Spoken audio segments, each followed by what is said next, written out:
The great hall floated in space above the moon called Thalaxia Prime. Inside, creatures from 10,000 different worlds sat in their seats. Some had 4 arms. Some had wings. Some glowed with strange lights. They all came together for one reason. Today was special. Today was different. Today, someone had broken the Great Peace. For 1,000 years, no one in the galaxy had fought a war. Not a single battle. Not one ship destroyed in anger. The Treaty of Eternal Harmony had kept everyone safe. Every species agreed to talk instead of fight. To trade instead of take. To share instead of conquer. Ambassador Tai Jin sat with the human group. He was older now, with silver hair and lines around his eyes. He wore simple clothes, not armor or weapons. Beside him sat Commander Hana, straight and alert in her uniform. Behind them, 38 other humans waited quietly. They all looked calm. Too calm. At the center of the hall stood Vexthor. He was huge, almost 8 feet tall. His body was covered in natural armor that looked like black stone. He had 4 powerful arms. His eyes glowed red with anger. Behind him stood warriors from 12 other species. All of them looked ready for battle. Vexthor raised all 4 arms. The hall became silent. Even the whispers stopped. He spoke in a voice that shook the air. "I am Vexthor, High Warlord of the Krillian Empire. Today I stand before you to declare what must be said. The peace is over. My people, joined by our 12 great allies, declare war upon the humans. We claim their territories. We reject their influence. We will show the galaxy that strength still matters." The hall exploded with noise. Aliens jumped from their seats. Some screamed. Some cried. Some spoke in languages so old that the translators struggled to understand them. No one had heard the word war spoken seriously in 1,000 years. It was like hearing about a nightmare from ancient times suddenly coming back to life. Then someone laughed. It was Ambassador Tai Jin. He tried to hold it back, covering his mouth with his hand, but his shoulders shook. His eyes watered. The laugh escaped anyway. It was not a mean laugh. It sounded almost sad, like someone who had heard a joke they wished was not funny. Commander Hana looked at him. Then she smiled. Then she laughed too. Within seconds, all 40 humans were laughing. Some bent over in their seats. Some wiped tears from their eyes. They tried to stop but could not. The hall fell silent again.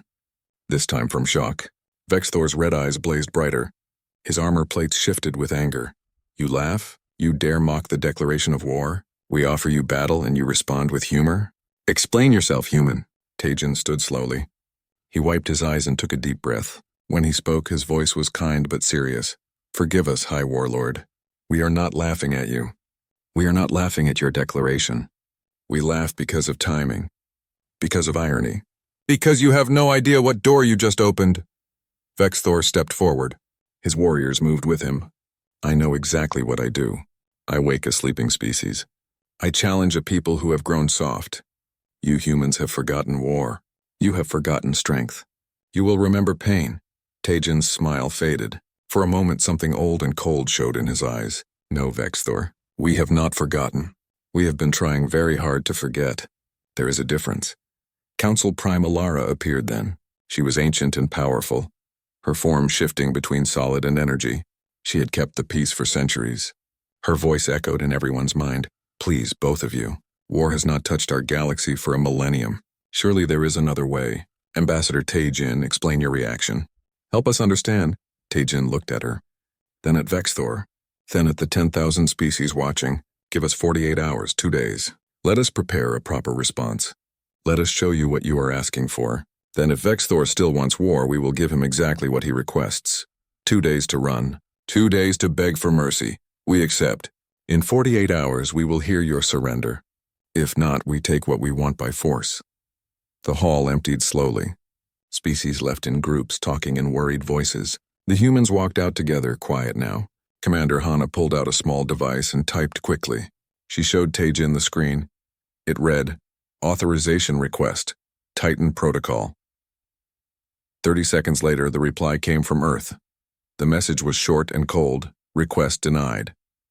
Initiate Mars Protocol instead. Limited release authorized." We gave them a chance to reconsider. They refused. "Show them level 1. Only level 1. Make it count." Hana looked at Tai Jin. "Mars Protocol. Not even Titan. They want us to hold back." Tai Jin nodded slowly. "They are being merciful. Mars protocol is the warning. If that does not work, he did not finish the sentence. He did not need to. Across the galaxy on Earth, lights began turning on in buildings that had been dark for 500 years. Doors opened that had been sealed since humans first reached the stars. Computers booted up with programs written in languages most people had forgotten. And in deep storage, weapons that were supposed to never be used again started their wake-up cycles. The 1,000-year peace was over. Humanity hoped it would not have to show the galaxy why they had chosen peace in the first place. But if they had to, they were ready. They had always been ready. That was the terrible truth they tried to hide. They were very, very good at war. The Universal Archive was the largest library in the galaxy. It floated in deep space, a sphere of crystal and metal containing the history of every species. Billions of records, trillions of files, everything anyone ever wanted to know about anyone else. Lieutenant Gitai walked through its quiet halls. He was young for a Krillian officer, only 60 years old. His armor was lighter than most warriors wore. He carried data tablets instead of weapons. His job was to think, not fight. Vexthor had sent him here with clear orders. Learn about the humans, find their weaknesses, discover why they had laughed at the declaration of war. The fleet would arrive at human space in 36 hours. Gite had little time. He found the human section easily. It was smaller than he expected. Only 500 years of records. Humans had joined the galaxy late. They were newcomers compared to species like the Krillians who had traveled space for thousands of years. An old human woman sat at a desk near the archives. Her hair was white. Her face had many lines, but her eyes were sharp and alert.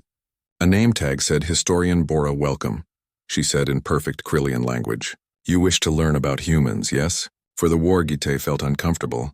How did she know? I am doing research. Standard intelligence gathering. Bora smiled sadly.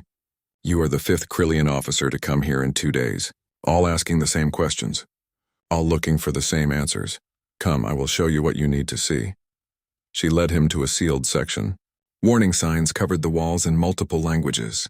Potentially disturbing content. Historical trauma records. Viewer discretion advised. Authorization required. Why is it sealed? Gite asked. Because most species cannot understand it. Because it gives them nightmares. Because humans requested it be locked away.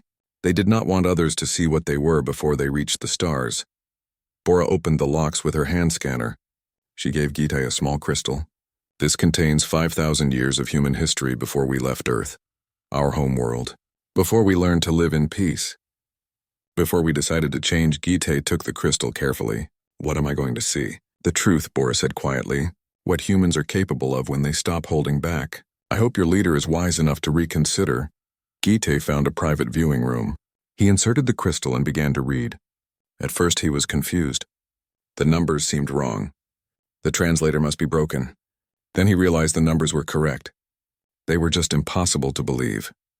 In something called World War I, humans killed 17 million of their own species. In World War II, over 60 million died. They built bombs that could destroy entire cities. They created weapons that spread disease. They made machines designed only to kill as many people as possible, as quickly as possible. The records showed concepts that did not exist in Krillian language. Totarva, scorched earth, mutually assured destruction, genocide. Humans had invented ways of fighting so terrible that they had to create new words to describe them. Gite learned about atomic weapons, bombs that use the power of stars themselves. Humans had built thousands of them. They had pointed them at their own cities. They had come within minutes of destroying all life on their planet. Multiple times. And somehow they had stopped themselves at the last moment. The records went deeper. Humans were not just warriors. They were persistence hunters. On their homeworld, they had evolved to chase prey for days without stopping. To track wounded animals until the animals died of exhaustion. They could run in heat that killed other predators. They could survive injuries that would stop other species.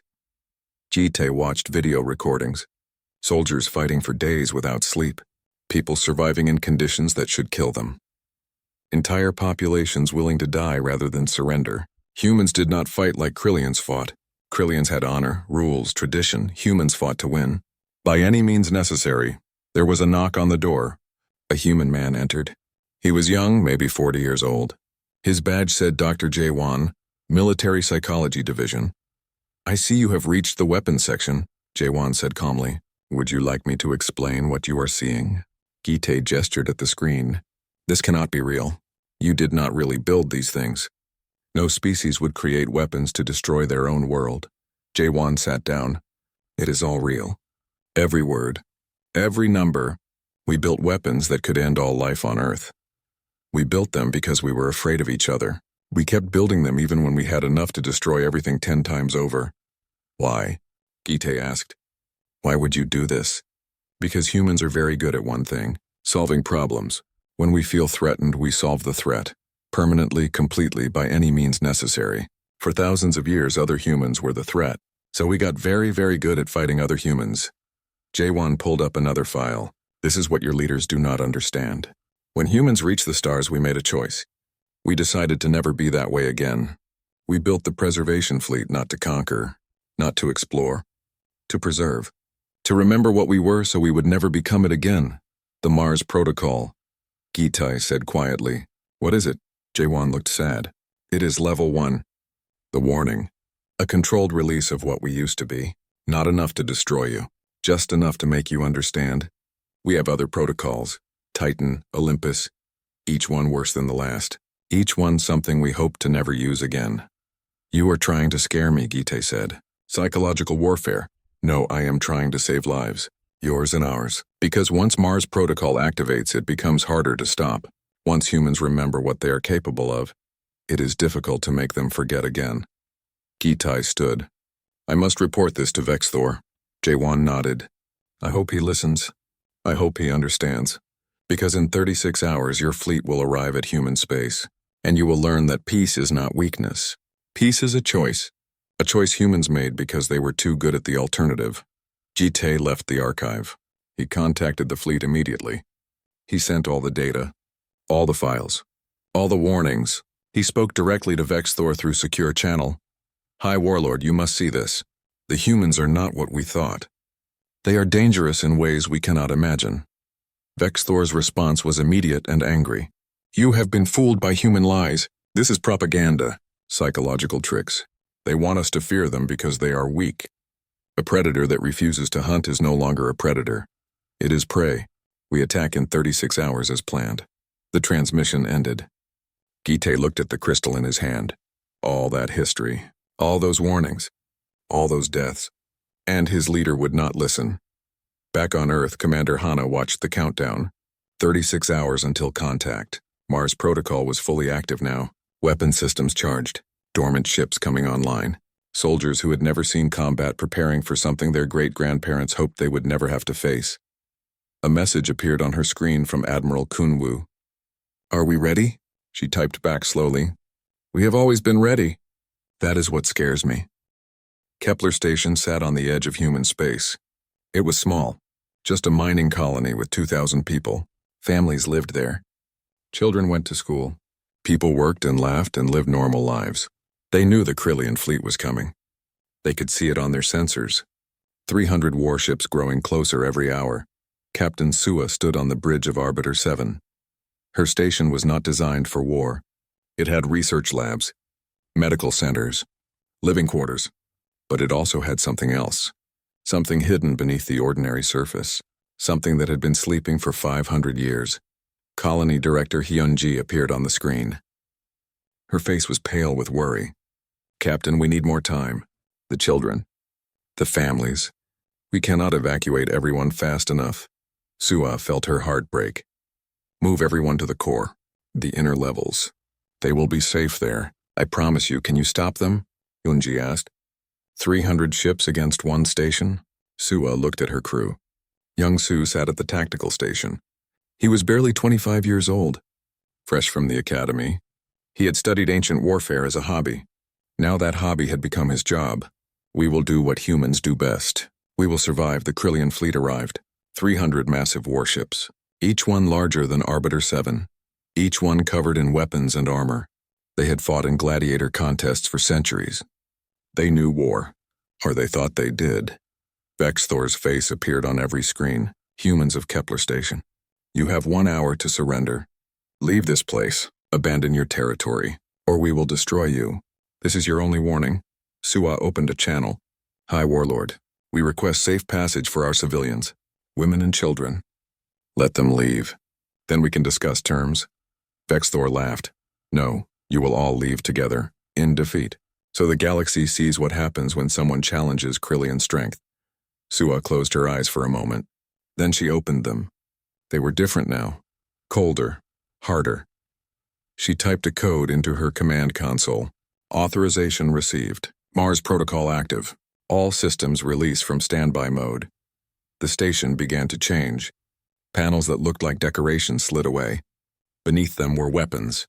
Not normal weapons. Weapons designed by people who had spent thousands of years learning how to kill efficiently. Point defense systems, railguns, missile batteries, each one connected to computers that had been built for one purpose: to stop threats permanently. Young-Soo looked at his screens with wide eyes. Captain, all systems online. The computer is asking for tactical doctrine. It wants to know if we are operating under preservation rules or combat rules. Sua's voice was quiet but firm. Combat rules. Full authorization. Weapons free. The Krillian fleet attacked. They launched missiles first. Thousands of them. Enough to destroy the station 10 times over. The missiles screamed through space toward Arbiter 7. Then something impossible happened. Every single missile was destroyed. The point defense systems tracked them all. Shot them all. The Krillians watched in shock as their entire first wave was eliminated before reaching the target. The success rate was 99.97%. 3 missiles out of thousands got through.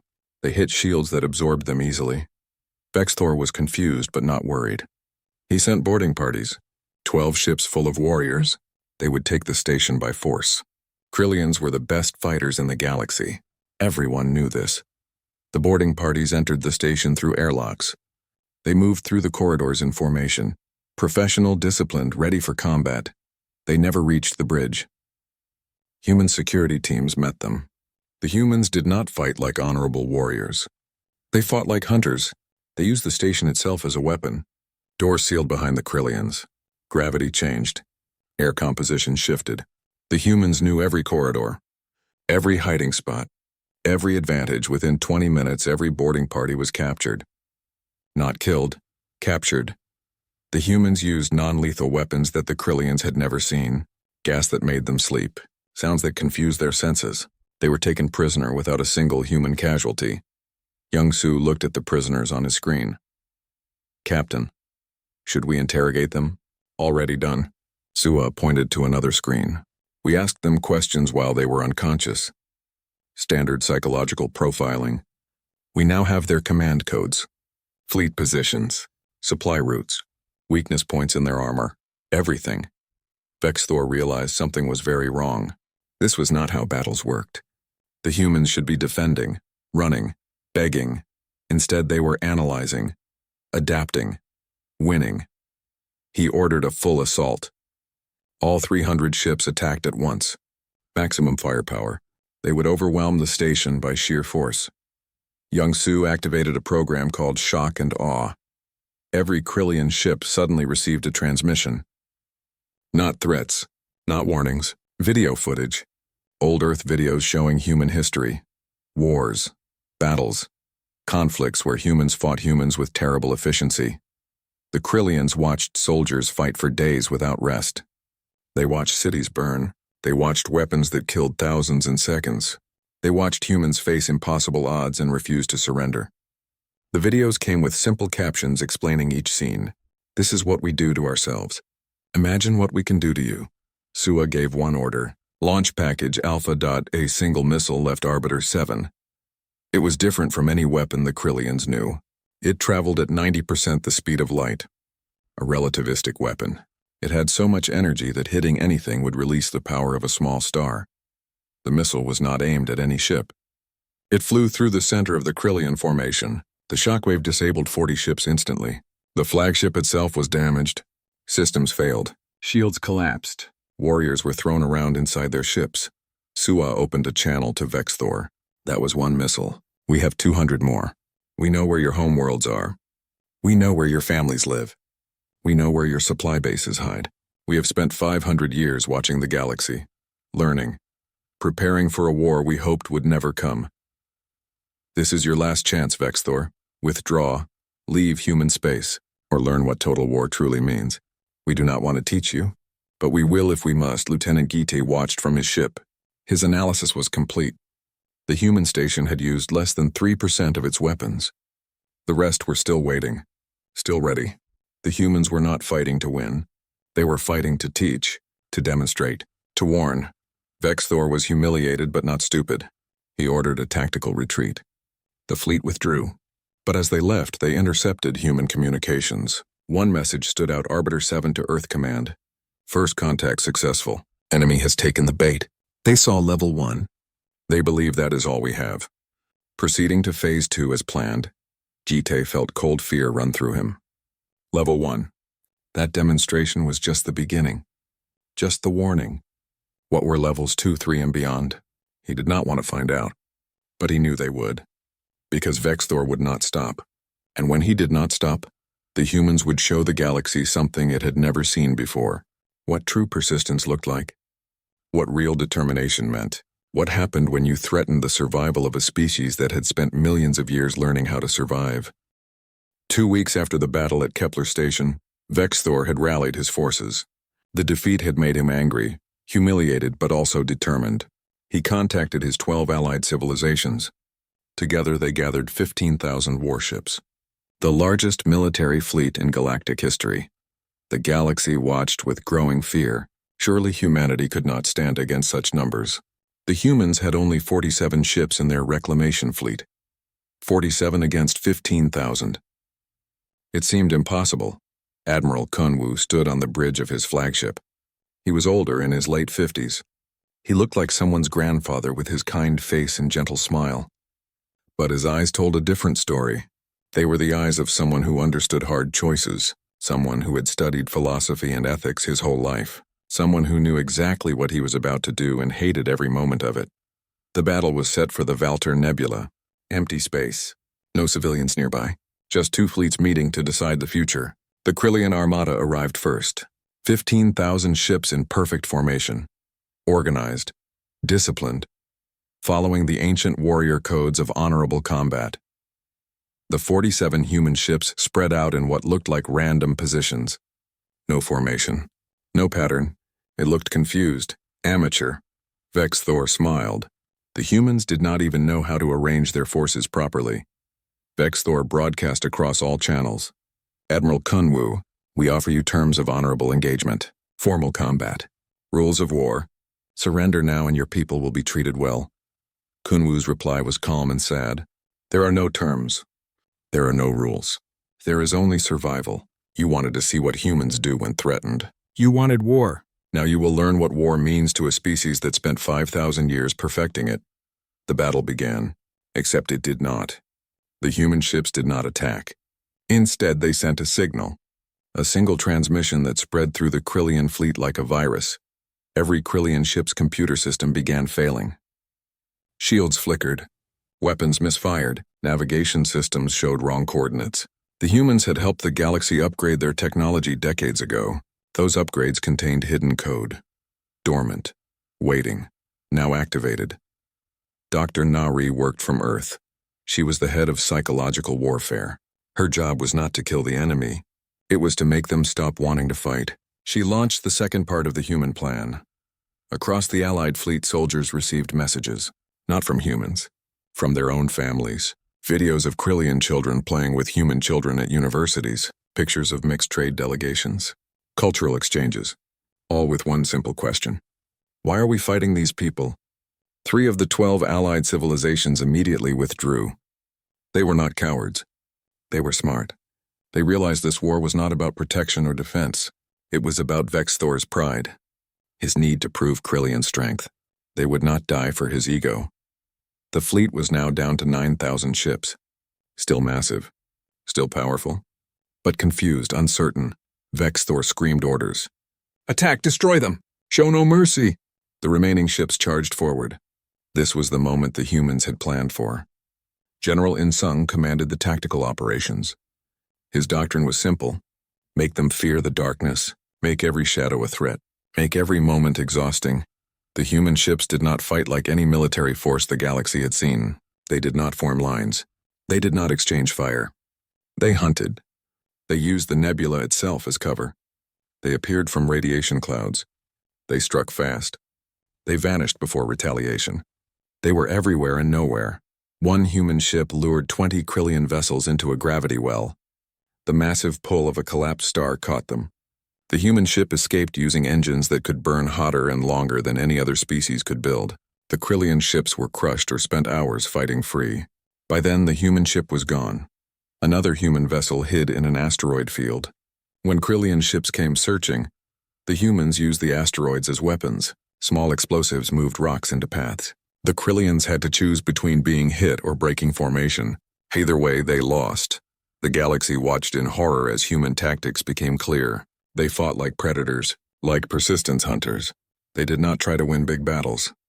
They tried to exhaust, to frustrate, to make every moment of combat costly and tiring. Most shocking was the human willingness to sacrifice. When 3 human ships were cornered by 50 trillion vessels, they did not surrender. They self-destructed, but not randomly. Each ship positioned itself to cause maximum damage. The explosions destroyed 30 enemy ships. 3 for 30.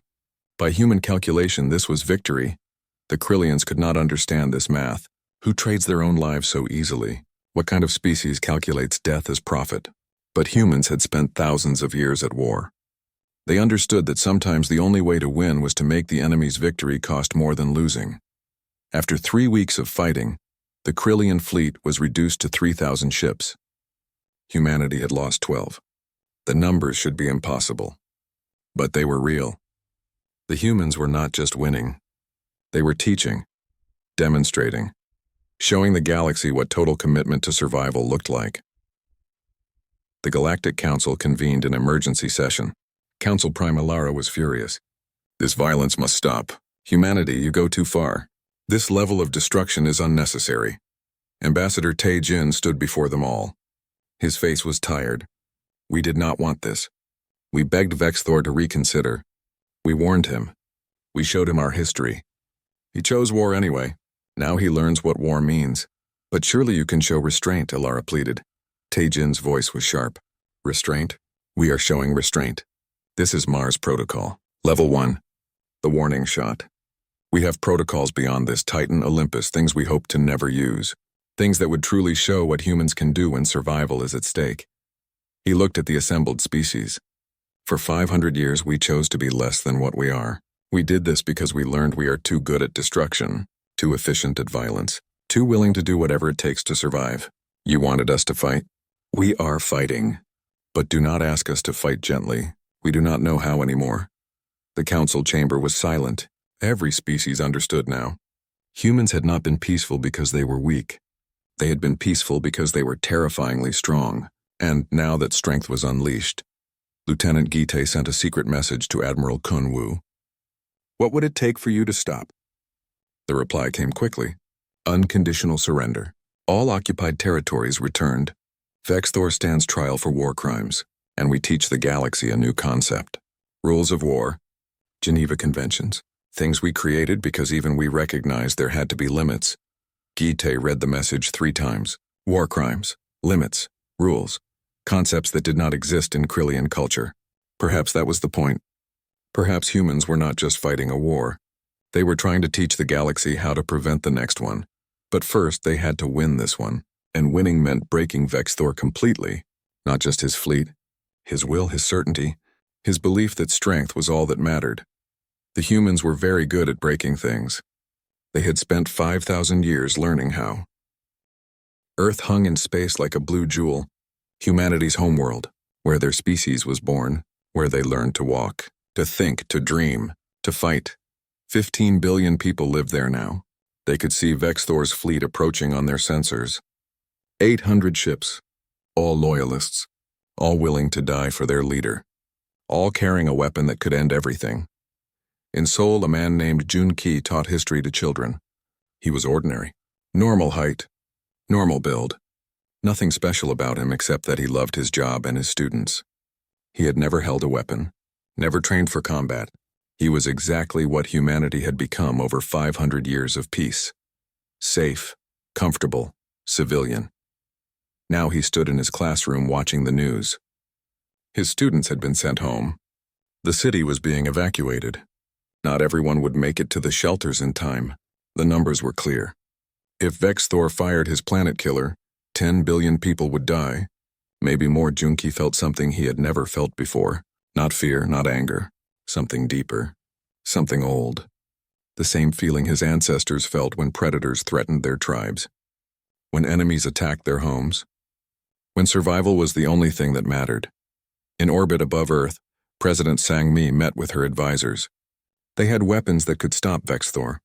Weapons hidden for 500 years. An AI named Aegis that had been programmed by humanity's greatest military minds. It had solutions. Effective solutions. Terrible solutions. Aegis presented its recommendation in a calm voice. Threat level, existential. Recommended response, overwhelming force. Deploy full orbital defense grid. Target enemy flagship with relativistic weapons. Destroy Krillian homeworld as deterrent to future aggression. Probability of victory, 99.97%. President Sang-mi stared at the screen. Destroy their homeworld? Kill billions of innocent Krillians to save billions of humans? That was not victory. That was becoming what they had spent 500 years trying to stop being. Ambassador Tae-jin had another idea. Something risky. Something illogical. Something very human. Offer Vexthor single combat. One human against him. Winner takes all. If we win, the Krillians surrender. If he wins, humanity cedes territory. It is theatrical. Stupid. But it gives both sides a way out without genocide. The council thought he was insane. Vexthor was a trained warrior. 8 feet tall, 4 arms. Natural armor. He had fought for a century. Who could humanity possibly send against him? Tae-jin smiled. Someone who represents what we have become. Not our best soldier. Just a normal person. Someone who reminds the galaxy why we chose peace. That is how Junki found himself standing in a neutral space station. The entire galaxy watched. Trillions of beings on thousands of worlds. All waiting to see what would happen. Vexthor entered the arena first. He was massive, terrifying. His armor gleamed. His forearms carried weapons. He looked at Junki and laughed. This is your champion? A teacher?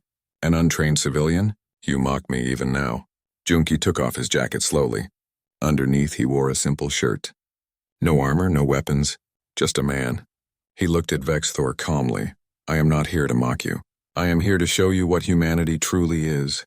Not soldiers, not warriors, just people who refuse to give up. Who keep going no matter what. Who survive. The fight began. Vexthor attacked with overwhelming force. 4 arms striking simultaneously, each blow strong enough to break bones. But Junki was not there. He moved, dodged, adapted. He had spent 6 months training for this moment. Not in how to fight, in how to survive. Hours passed. Junki took hits, many hits. His body was bruised, bleeding. But he did not fall. He kept moving, kept dodging, kept breathing. This was what humans did. They endured. They outlasted. They were persistence predators who evolved to chase prey until it collapsed from exhaustion. Vexthor grew tired, frustrated, angry. How was this human still standing? He should be dead, should be broken. But he kept moving, kept surviving. It made no sense. Between exchanges, Junki talked. He explained why humans chose peace. Not because they were weak, because they were tired. Tired of fighting, tired of losing people they loved, tired of being good at something so terrible. He told Vexthor about Earth's history, about wars that killed millions, about weapons that almost destroyed their world, about the day humanity looked at itself and decided to change. Not because they had to, because they chose to. 8 hours into the fight, Vexthor collapsed. Not from injury, from exhaustion. His forearms trembled. His breathing was ragged. He could not lift his weapons anymore. Junki stood over him, bruised, bloody, but standing. He extended a hand to help Vexthor up. The gesture broke something in the Krillian warlord. He had not lost to a warrior. He had lost to a teacher, to someone who spent his days educating children, to someone who represented everything Vexthor had dismissed as weakness. He took the offered hand. Let the human help him stand, and in that moment he understood. Humans were not weak. They were something far more dangerous. They were patient, enduring, willing to suffer to achieve their goals. And they did not hate him. Even after everything, they offered help, friendship, a chance to change. Vexthor spoke to the watching galaxy. His voice was tired but clear. I surrender. Not just this fight, the entire war. I was wrong. About humans. About strength. About what truly matters. They are not our enemies. They never were. He turned to his fleet. Stand down, all ships. Return home. This war is over, we lost. But perhaps in losing, we learned something more valuable than victory. The Krillian fleet powered down their weapons. The planet killer was disabled. The threat passed. Earth was safe. Not because humans destroyed their enemy, because they showed their enemy another way. Junki collapsed as soon as the cameras stopped. Medics rushed to help him. He would recover. The bruises would heal. The broken ribs would mend, but he would carry scars for the rest of his life. Physical and mental. Reminders of the day he represented all of humanity in a fight for survival. President Sang-mi watched from Earth. She cried. Not from relief, though she felt that too. She cried because they had come so close to becoming what they feared, to unleashing Aegis and its terrible solutions, to proving Vexthor right about human nature. But they had not. They had found another way. A human way. Not the easiest path. Not the most efficient. But the right one. Admiral Kunwu sent a message to all human forces. Stand down. Mars protocol deactivated. Return to preservation mode. The war is over. We won. Not with weapons. With patience. With endurance. With the same qualities that made us survive for millions of years. Across human space, lights began turning off in buildings that had been awakened for war. Weapon systems powered down. Soldiers returned to civilian life. The protocols that had defined humanity's violent past were sealed away again, hopefully forever this time. The 1,000-year peace was over. But something new was beginning. Not naive peace that ignored the possibility of conflict, but mature peace built on understanding, on respect, on the knowledge that strength meant choosing when not to fight. Junki would become famous. The teacher who saved Earth, the civilian who defeated a warlord, the human who showed the galaxy what they truly were. Not monsters, not angels, just people trying to be better than their history. 5 years after the war ended, the galaxy had changed, not in obvious ways. The same species still existed. The same planets still orbited their stars, but something fundamental had shifted. The galaxy had learned about humans. Really learned, and that knowledge changed everything. Ambassador Tae-jin now held a new title, First Arbiter. His job was to help settle disputes between species, to mediate conflicts before they became wars. He taught other species about compromise, about finding solutions that let everyone walk away with dignity. He stood in the rebuilt assembly hall giving a lecture to young diplomats from across the galaxy. Among them were both human and Krillian students. They sat together, talked together, learned together. Wisdom is not avoiding violence, Tae-jin explained. Wisdom is knowing when force is necessary and when it is not. For thousands of years, humans fought each other. We got very good at it, too good. We learned to destroy on massive scales, and then we learned something harder. We learned to stop. A young Krillian student raised his hand. But you did not stop. When we threatened you, you fought back. Tae-jin nodded yes, because stopping does not mean becoming helpless. It means choosing your battles. We chose peace for 500 years. When peace was no longer possible, we defended ourselves. But even in defending, we tried to minimize harm. To teach rather than destroy. That is the balance every species must find. On the Krillian homeworld, Vexthor lived in quiet retirement. He had stepped down from power immediately after the war. Many expected him to be executed, to be punished. Instead, humans helped create a rehabilitation program, not just for him. For Krillian society. Lieutenant Gaite, now promoted to general, led this program. He worked with human advisors to restructure Krillian government, to move away from pure military culture toward something more balanced. It was slow work, difficult work, but it was happening. Vexthor himself taught at the new academy. He taught young Krillians about his mistakes, about pride and hubris, about the difference between strength and wisdom. His students listened, some with anger, some with understanding, all with attention. One day Junki visited him. The teacher and the former warlord sat together in a garden. Both men carried scars from their fight, physical reminders of the day everything changed. Do you hate me? Vex Thor asked quietly. Junki thought carefully. No, I hate what you did. The people who died because of your decisions. But you? You were doing what you thought was right. What your culture taught you was necessary. Now you are teaching others different lessons. That is all any of us can do. Learn. Change. Try to be better. They sat in silence for a while, two beings from different worlds who had tried to kill each other, now sharing tea and watching the sunset together. It was strange, awkward, but also hopeful. Captain Sua from Arbiter 7 now ran a defensive warfare academy. She taught other species how to protect themselves without becoming aggressors, how to build systems that deterred attack without threatening neighbors, how to be strong and peaceful at the same time. She still had nightmares.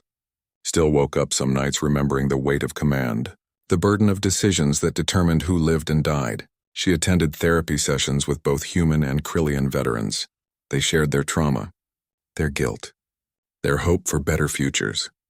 Historian Bora continued her work at the Universal Archive, but now all of human history was available, unsealed, open for anyone to study. She gave lectures explaining why humans had been so violent and why they changed. Her most popular lecture was called Why Humans Chose Peace. She explained that peace was not weakness. It was strength under control. It was the decision to be less dangerous than you were capable of being. It was the hardest choice humanity ever made, and the best one. The galaxy had not returned to naive peace. The 1,000-year period of pretending conflict could not happen. Instead, they built something more realistic. Peace with eyes open. Peace that acknowledged differences and conflicts but had better tools to resolve them. New treaties were written, not treaties that ignored military strength, but treaties that acknowledged it while creating incentives for cooperation. Trade agreements that made war economically stupid. Cultural exchanges that built personal connections between species. Educational programs that taught young beings from different worlds to understand each other. At the Kepler border, where the first battle had occurred, a memorial was built.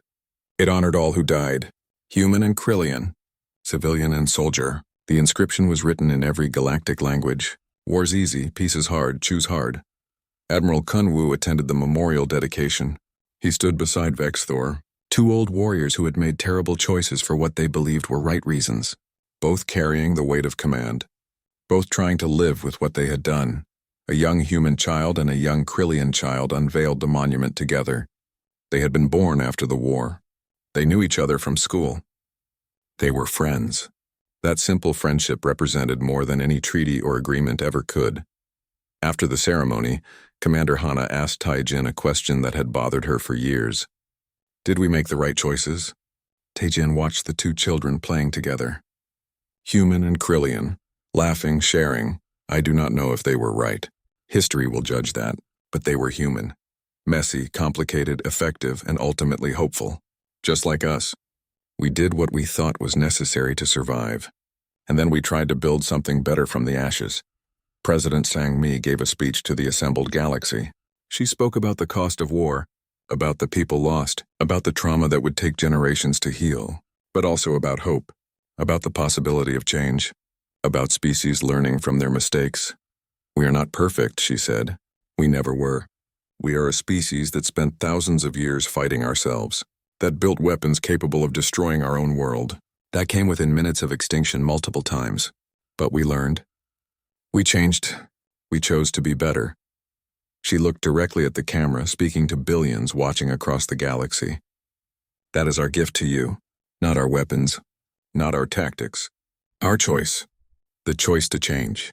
To be better than our history. To build peace even when peace is hard. We hope you make the same choice. On Earth, in a secure facility, a classified memo was filed away. It detailed the deactivation of Mars Protocol, the continued sealing of Titan Protocol, and the permanent hiding of Olympus Protocol. Humanity was returning to preservation mode, locking away the tools of war, hoping never to need them again, but they kept them, maintained them, made sure they would work if needed, because the war had taught them an important lesson. Peace required both the ability to defend and the wisdom to choose not to. You had to be dangerous to choose peace, otherwise it was not a choice. It was just helplessness. Junki returned to teaching. His classroom was fuller now. Students from across the galaxy came to learn from the human who had defeated a warlord without killing him, who had represented his entire species in a fight for survival, who had shown that strength came in many forms. He taught them history, about wars and peace, about choices and consequences, about the thin line between civilization and chaos. His lessons were popular because they were honest. He did not pretend humans were perfect. He showed them the darkness and the light, the violence and the peace, the full truth. One student asked him if humans would ever go to war again. Junki thought about the question carefully. I hope not, but I cannot promise that.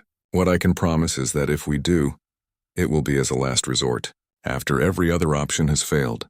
Because we know what war costs, we remember, and memory is the best defense against repeating our mistakes. The story of the war spread across the galaxy.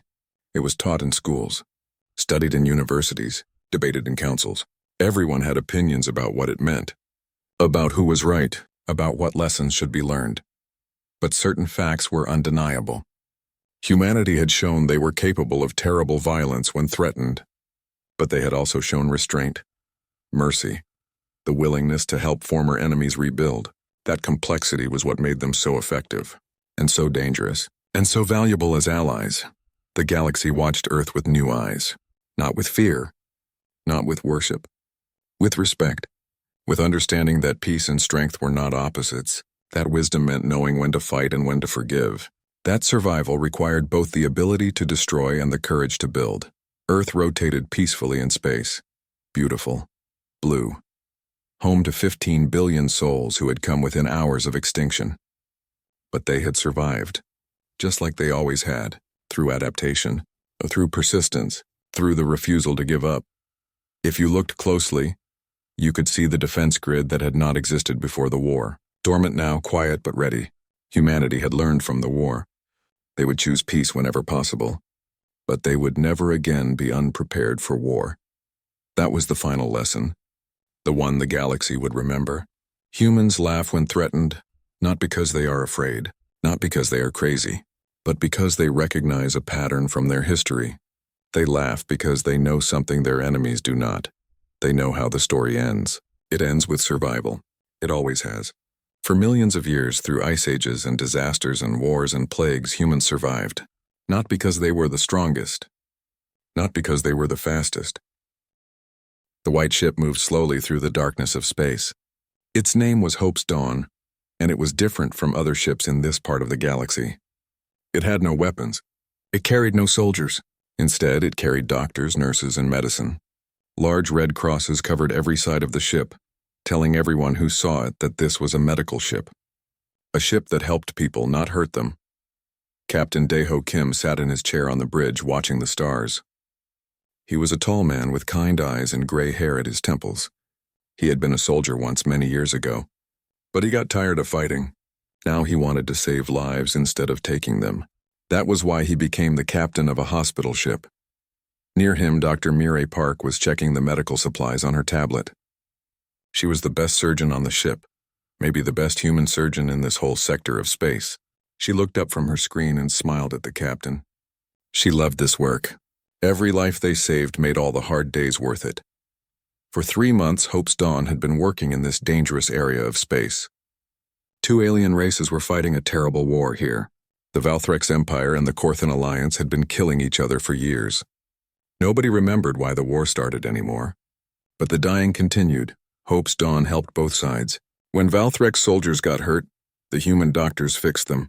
When Corthan warriors needed surgery, Dr. Mireille operated on them. The ship did not care who was right or wrong in the war. Pain was pain. Blood was blood. A dying person was a dying person, no matter what species they were. Both sides respected the medical ship. It was an old rule, older than most civilizations in the galaxy.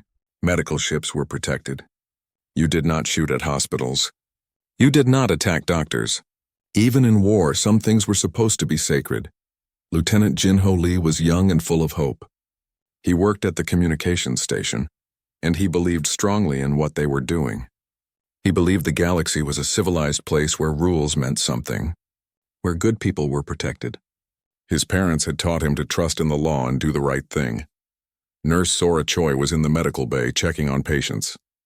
She had just finished helping a Valthrex soldier who would live because of her work. In the next bed was a Korthan warrior. Yesterday they had been trying to kill each other. Today they were both just scared people in hospital beds far from home. Sora treated them both the same, with kindness. Engineer Hyun Nam was down in the engine room making sure everything ran smoothly. He knew this ship was not built for fighting. It had no shield strong enough to stop weapons, no armor to protect against missiles, but it did not need those things. The Red Crosses protected them. The law protected them. That was supposed to be enough. The communication system beeped. Jinho pressed a button and listened. His face became serious. 2 distress calls had just come in at the same time. A Valthrex colony ship was damaged and drifting. Many people on board were hurt. At the same time, a Korthan military transport was also in trouble. Both ships needed help badly. Captain Daeho called a meeting. The senior crew gathered around him. He explained the situation. 2 ships needed help. Both had many wounded people. Could they help both? Dr. Mirai did not hesitate. Yes, they could do it. They would need to work hard and everyone would be tired. But they had enough supplies and enough doctors. They could save lives on both ships, the crew voted. Everyone agreed. This was what they had come here to do. Save lives. All lives. It did not matter if the wounded were enemies to each other. To Hope's Dawn, they were all just people who needed help. Captain Daeho gave the orders. Jinho sent out messages on all frequencies, telling both sides what they were doing. They were going to help the Valthrex colony ship first, then move to the Korthan transport. They asked both sides to respect their mission, to let them work in peace. The ship changed course. Hyun made the engines run at their best speed. Dr. Mirai started preparing the medical teams. Sora got the surgical rooms ready. Everyone had a job to do. As Hope's Dawn moved toward the distress signals, the long-range sensors picked up something. A large group of ships was coming. Many ships. All of them were Valthrex military vessels. A whole battle fleet. Jinho looked worried. He told the captain about the fleet. Captain Daeho stayed calm. The Valthrex knew they were here. Everyone knew Hope's Dawn was a medical ship. They had been working in this area for months. There was no reason to worry. The law would protect them. But the captain did not know what was happening far away in the Valthrex command center. The military leaders were looking at their screens. They saw the Korthan transport. They knew someone important was on that ship, someone they wanted to kill. They knew the human medical ship was going there. The Valthrex commanders talked among themselves. Some said they should wait. Let the humans do their work, then attack the Korthan ship after. But others said no. Every minute of delay gave the enemy time to escape. And what was one small human ship compared to winning the war? The decision was made. The Valthrex fleet would attack. The human medical ship was in the way. That was unfortunate, they said. But in war, sometimes innocent people got hurt. The humans would understand. And if they did not understand, well, humans were new to the galaxy. Weak, small. They would complain but do nothing. The Valthrex were about to learn how wrong they were.